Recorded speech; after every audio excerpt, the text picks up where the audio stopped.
Kita ke informasi selanjutnya, Ustaz. Dua penjamret yang tertangkap warga kota Palembang seketika jadi bulan-bulanan sebelum diserahkan ke polisi.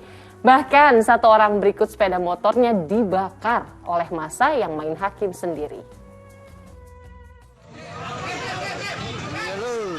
Nasib naas dialami dua pemuda yang diduga jambret di Jalan Padat Karya Palembang Rabu siang. Setelah aksinya tertangkap, keduanya langsung dihajar warga.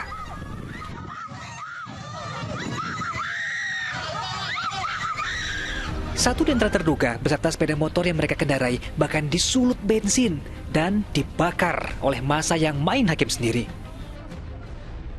Untungnya perilaku keji tersebut dilerai tokoh masyarakat sehingga dua pemuda warga pelaju itu diselamatkan ke kantor kelurahan hingga dijemput aparat Polsek Saku Palembang.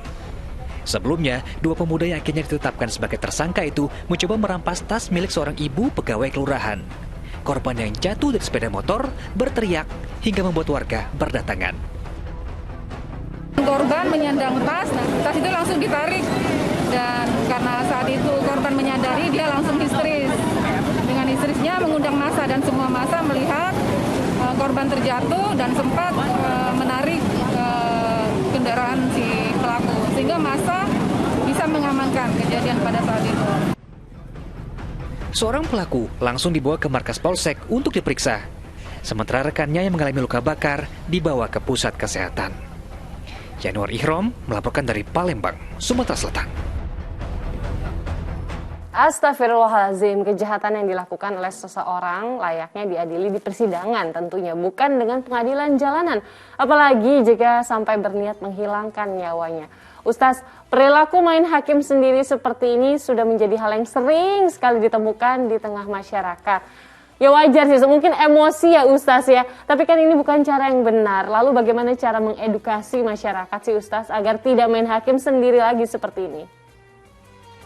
Iya ya, ini mulai dianggap biasa gitu ya, dan inilah yang memprihatinkan sekali karena memang ini sebetulnya biadab ya, tidak beradab ya. Coba bayangkan seseorang yang kemudian ya kita bisa pahami ya, dia memang salah ya, dia khilaf, dia mengambil, tetapi kan kita harus memberikan kesempatan dia untuk bertobat. Nah, disinilah tahakum binafsi atau main hakim sendiri inilah yang bukan hanya merugikan orang tersebut, tetapi merugikan kita sendiri karena kita yang tadinya bisa menjadi ladang amal buat kita ya, dengan membantu korban ya, kemudian menyerahkan si pelaku kepada yang berwenang juga, itu sudah menjadi pahala buat kita. Tapi ketika kita main hakim sendiri bahkan menghilangkan nyawa, waduh, malah dosanya di kita begitu ya. Boleh jadi si pelakunya malah kemudian dosanya tergugurkan karena memang sudah mendapatkan hukuman yang setimpal ya dari kemudian hal-hal yang membuat dia kehilangan nyawanya tersebut. Tapi na'udzubillah min dzalik, wallahu a'lam bishawab, kita ingin supaya jangan kita menjadi masyarakat yang sakit ya, masyarakat yang sedikit saja melihat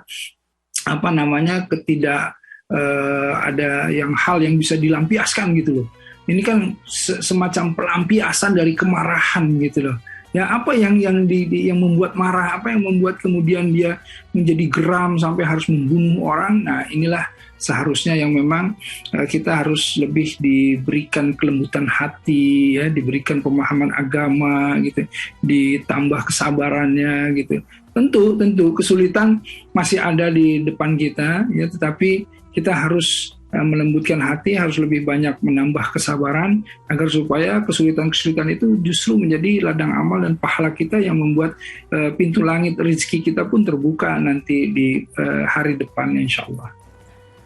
Nah Ustaz, pertanyaannya adalah caranya seperti apa sih Ustaz agar kita bisa memiliki hati yang lembut dan mudah memaafkan kesalahan sesama? Kan susah ya, Ustaz soalnya kalau udah marah. Ya, jadi artinya harus banyak thalabul ilmi ya, lihat acara ini ya, banyak-banyak Muslim update gitu ya, agar supaya bisa mengambil pelajaran darinya. Kemudian ya jangan tinggalkan permasalahan-permasalahan agama seperti ritualnya, sholatnya, itu kan tazkiyatun nafs. Kalau orang yang sudah dibersihkan jiwanya, hatinya akan melembut insya Allah gitu. Tapi kalau misalnya dia tidak pernah melakukan itu, tentu hatinya menjadi keras, dan tadi sudah kemudian tidak ada hati nurani lagi, rasa kemanusiaannya hilang. Baik, Gus.